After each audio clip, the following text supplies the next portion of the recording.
अस्सलाम वालेकुम नाजरीन। मिडल ईस्ट की जंग हर गुजरते घंटे के साथ और ज्यादा खतरनाक मोड़ लेती जा रही है और आज की इस वीडियो में हम आपको 4 ऐसी बड़ी खबरें दिखाने वाले हैं जो पूरी दुनिया की सियासत को हिला सकती है। जहां ईरान ने दावा किया है कि दुबई हमले को लेकर ईरान का सनसनीखेज खुलासा है कि 100 अमेरिकन मरीन मारे गए हैं। वहीं दूसरी तरफ ईरान अब लंबी जंग की तैयारी में जुट गया है। जनरल अमीर हातमी ने वॉलंटियर फौज को संगठित करने के आदेश दे दिए हैं। वहीं तीसरी बड़ी खबर है कि ईरान की इजराइल को सीधी चेतावनी, अगर लेबनान में ईरान के दूतावास को निशाना बनाया गया तो दुनिया भर में इजराइल के सभी एम्बेसी टारगेट बनेंगे। वही बात होगी इराक के बड़े शिया धर्मगुरु आयतुल्लाह सिस्तानी ने इस जंग को जुल्म की जंग बताते हुए पूरी दुनिया से ईरान के साथ खड़े होने की अपील करती है। दोस्तों, यानी एकदम साफ है कि मिडिल ईस्ट की जंग अब सिर्फ मिसाइलों की नहीं रही बल्कि सियासत की बन चुकी है, मजहब की बन चुकी है और ताकत की बड़ी टक्कर बन चुकी है। आइए अब एक एक करके इन सभी बड़ी खबरों को समझते हैं कि क्या बयान ईरान की तरफ से आया है। भैया पहली खबर देखिए, दुबई हमले में 100 अमेरिकी मरीन मारे गए, ईरान के खातम अल अंबिया मुख्यालय का बड़ा दावा है। दोस्तों, मिडिल ईस्ट की जंग के बीच एक और बड़ा दावा सामने आया है जो पूरे इलाके में हलचल मचा रहा है। इस दावे ने दुबई तक में खलबली मचा दी है। ईरान के खातम अल अंबिया हेडक्वार्टर, जो इस्लामिक रिवोल्यूशनरी गार्ड कॉर्प्स यानी IRG से जुड़ा माना जाता है, उसकी तरफ से कहा गया है कि दुबई में हुए एक हमले में 100 अमेरिकी मरीन मारे गए हैं। ईरानी बयान के मुताबिक यह हमला उस वक्त हुआ जब अमेरिकी फौज के कुछ ठिकानों को निशाना बनाया गया है।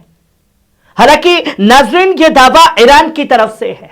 जब अमेरिका यह कहता है कि सब कुछ बंद हो चुका है तो यह दावे अपने आप में ही बहुत बड़ा तमाचा डोनाल्ड ट्रंप के गालों पर मारते हैं, क्योंकि इजराइल अमेरिका अपने दावे कर रहा है तो वहां ईरान के भी बड़े दावे हो रहे हैं, बड़े खुलासे हो रहे हैं। और अगर दोस्तों यह दावा वाकई सच साबित होता है तो यह टकराव एक बेहद खतरनाक मोड़ लेने वाला है, क्योंकि इसका मतलब होगा कि जंग अब सिर्फ मिसाइलों और एयर स्ट्राइक तक सीमित नहीं रहने वाली है, बल्कि सीधे अमेरिकी फौज को भी भारी नुकसान पहुंचाने के दावे सामने आ रहे हैं। और सबसे बड़ी बात है, अगर यह हुआ है तो क्या डोनाल्ड ट्रंप हिम्मत दिखा पाएगा, बता पाएगा कैमरे के आगे कि हां, हमारे सैनिक मारे गए। और मुझे पूरा यकीन है डोनाल्ड ट्रंप कैमरे के आगे आकर के कहेगा कि तुच्छ नहीं हो रहा है। मिडिल ईस्ट की जंग हर नई खबर और ज्यादा संगीन बनाती जा रही है। वही अब आप ये दूसरी खबर देखिए, ईरान की लंबी जंग की तैयारी, जनरल अमीर हातमी ने वॉलंटियर फौज को संगठित करने का आदेश दे दिया है। दोस्तों, इसका मैसेज अपने आप में एक बहुत बड़ा है, क्योंकि ईरान पहले से ही यह कह रहा था कि अगर कोई जंग में कूदे तो वो 1-2 दिन या महीने या 4 हफ्ते की ना सोचे, लंबी जंग। और ईरानी सेना के कमांडर इन चीफ अमीर हातमी ने फौज को आदेश दे दिया है कि वॉलंटियर और पुराने जंग लड़ चुके मुजाहिदीन की एक नई कमान तैयार की जाए। बताया यह जा रहा है कि यह तैयारी लंबी जंग यानी एक लंबे सैन्य मुकाबले को ध्यान में रखते हुए की जा रही है। और यह मैसेज अपने आप में बहुत बड़ा है ईरानी कमांडर का। ईरानी कमांडर ने कहा है कि फौज को चाहिए कि वे कदीम जंगी तजुर्बा रखने वाले वॉलंटियर्स को संगठित करें, उन्हें ट्रेनिंग दे, एक अलग कमांड स्ट्रक्चर तैयार करें। यानी कि अवाम अब सीधे जंग में इन्वॉल्व है। इस आदेश से यह संकेत मिल रहा है कि ईरान अब संभावित लंबे टकराव के लिए अपने सैन्य और वॉलंटियर्स नेटवर्क को मजबूत करने में लगा हुआ है। यानी साफ है कि मिडिल ईस्ट में हालात सिर्फ आज या कल की जंग तक सीमित नहीं है, बल्कि कई मुल्क अब लंबी जंग और बड़ी जंग की तैयारी करते दिखाई दे रहे हैं और अब यह जंग नहीं, वर्ल्ड वॉर 3 छिड़ने जा रही है। वह यहां पे तीसरी खबर देखिए, इजराइल एम्बेसी बनेंगे टारगेट, ईरान का खुला ऐलान। दोस्तों, मिडिल ईस्ट के बढ़ते तनाव के बीच ईरान की फौज की तरफ से इजराइल को एक कड़ी चेतावनी दे दी गई है।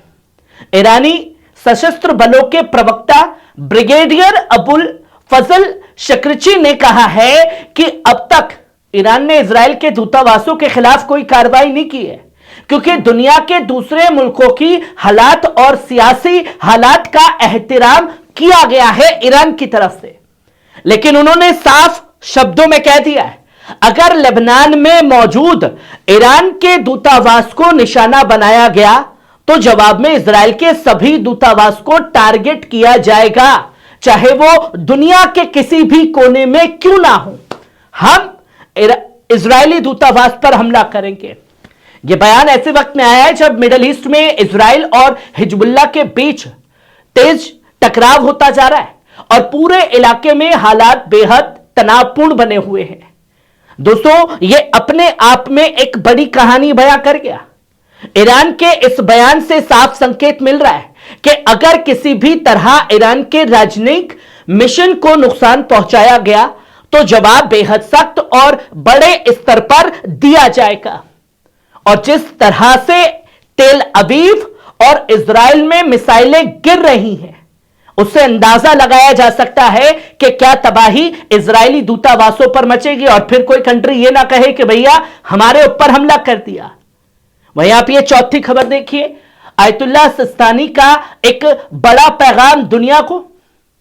दोस्तों, मिडिल ईस्ट में जारी तनाव के बीच इराक के बड़े शिया धर्मगुरु आयतुल्ला अली अल सिस्तानी के दफ्तर की तरफ से एक अहम बयान सामने आया है। सिस्तानी के दफ्तर ने इस जंग को नाइंसाफी और जुल्म पर आधारित जंग बताते हुए उसकी कड़ी अल्फाज में मजम्मत यानी निंदा की है। बयान में यह कहा गया है कि दुनिया भर के मुसलमानों और आजाद इंसानों को चाहिए कि वो इस जंग की मुखालफत करे और ईरान की अवाम के साथ यकजहती यानी एकजुटता दिखाए। दोस्तों, यह पहला ऐसा स्टेटमेंट है जो किसी धर्मगुरु का बयान खुल करके सामने आया है। यह बयान ऐसे वक्त में आया है जब मिडिल ईस्ट में हालात बेहद तनावपूर्ण बने हुए हैं और ईरान, अमेरिका और इजराइल के बीच टकराव लगातार बढ़ता जा रहा है। ईरान इस जंग में एक साथ 2 लोगों को लगातार मार रहा है, एक अमेरिका और इजराइल।